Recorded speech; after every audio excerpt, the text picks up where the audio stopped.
பேர் சபாபதி முத்துக்குமார். நான் இருக்கிற இடம் வந்து பார்த்தீங்கன்னா, ரொம்ப ஸ்லம்ல இருந்தேன் நானு. எனக்கு ரொம்ப கஷ்டமா இருந்தது. காலையில எழுந்து நான் போறதுக்குள்ளேயே வந்து பார்த்தீங்கன்னா, தண்ணிக்கு வந்து கியூல நிக்கணும். தண்ணி கீழ வந்து பார்த்தீங்கன்னா, சாக்கடை தண்ணி ஓடும். நான் ஒவ்வொரு நாளும் எனக்கு வீட்லருந்து வெளில வரது அவ்வளோ கஷ்டமா இருக்கும். நானும் கோடியில ஒருத்தனா தான் இருந்தேன். என்னோட வாழ்க்கை வந்து பார்த்தீங்கன்னா, பெரிய லெவல்ல ஆவாதா அப்படின்றத வந்து நான் ஆசைப்பட்டுக்கிட்டே இருந்தேன். ஒரு பாலிவுட் படத்துல வந்து பார்த்தீங்கன்னா, நிறைய காஸ்ட்லி காரு, காஸ்ட்லி வீடுலாம் பார்ப்பேன். அந்த மாரி பார்க்க சொல்ல எனக்கு என்ன ஆசை இருந்தது அப்படின்னா, இந்த மாரி என் லைஃப்பும் வராதா? இந்த மாரி எனக்கும் கிடைக்காதா? நான் ஆசைப்பட்டிருந்தேன். ஆனா ஆசை எதுவுமே நிறைவேறல. ஏன் அப்படின்னா, என்னோட ஃபேமிலி பேக்ரவுண்ட் பார்த்தீங்கன்னா, எங்க அப்பா வந்து பார்த்தீங்கன்னா, வாட்ச்மேன் வேலை பண்ணியிருந்தாரு. அம்மா வந்து பார்த்தீங்கன்னா, ஹவுஸ் மேனா இருந்தாங்க. வீட்டு வேலை செஞ்சிருந்தாங்க. இந்த மாரி ஒரு சிச்சுவேஷன்ல வந்து பார்த்தீங்கன்னா, அது மாரி கனவு காண்றதே தப்புன்னு தான் நான் நினச்சேன் நானு. அந்த மாரி இதில நான் 10த்தும் ஃபெயில் ஆயிட்டேன். எனக்கும் வந்து ஃபேமிலிய ரன் பண்ணுறதுக்கு வந்து என் மூலியமா இன்கம் வேணும்னு ஆசைப்பட்டாங்க.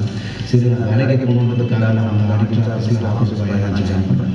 அந்த மாரி ஜாயின் பண்ணி என்னோட ஆடிட்டர் ஆஃபீஸ்ல என்னோட வேலையே எப்படி இருக்கும் அப்படின்னா, ரூம் கிளீன் பண்ணுறது, பாத்ரூம் கிளீன் பண்ணுறது, இந்த மாரி தான் என்னோட வேலையே.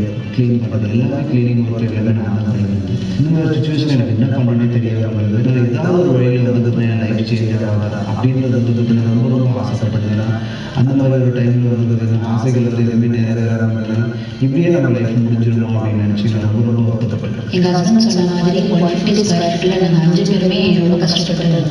எங்க பையனுக்கு வந்து பால் வாங்க கூட காசு இருக்காது. அந்த சமயத்துல எங்க அத்தை வீட்டு வேலைக்கு போக ஆரம்பிச்சாங்க.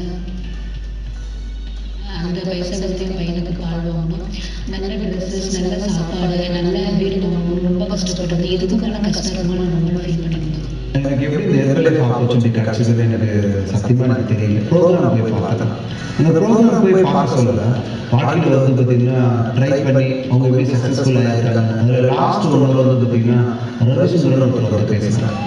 ஒரு மனுஷன் ட்ரை பண்ணா வாழ்க்கையில வந்து சக்சஸ்ஃபுல் கண்டிப்பா ஆக முடியும்ன்றத வந்து பார்த்தீங்கன்னா, அவர பார்த்து நான் வந்து பார்த்தீங்கன்னா நம்ப ஆரம்பிச்சேன். நான் என்ன நினைச்சேன் அப்படின்னா, ஒரு நாள்ல ஒரு நாள் ஹெர்பல் லைஃப்ல ஜாயின் பண்ணி, என்னாலயும் பெரிய ஆள் ஆக முடியும்னு நான் வந்து பார்த்தீங்கன்னா பிலீவ் பண்ணேன். அதனால தான் ஹெர்பல் லைஃப்ல நான் ஜாயின் பண்ணேன்.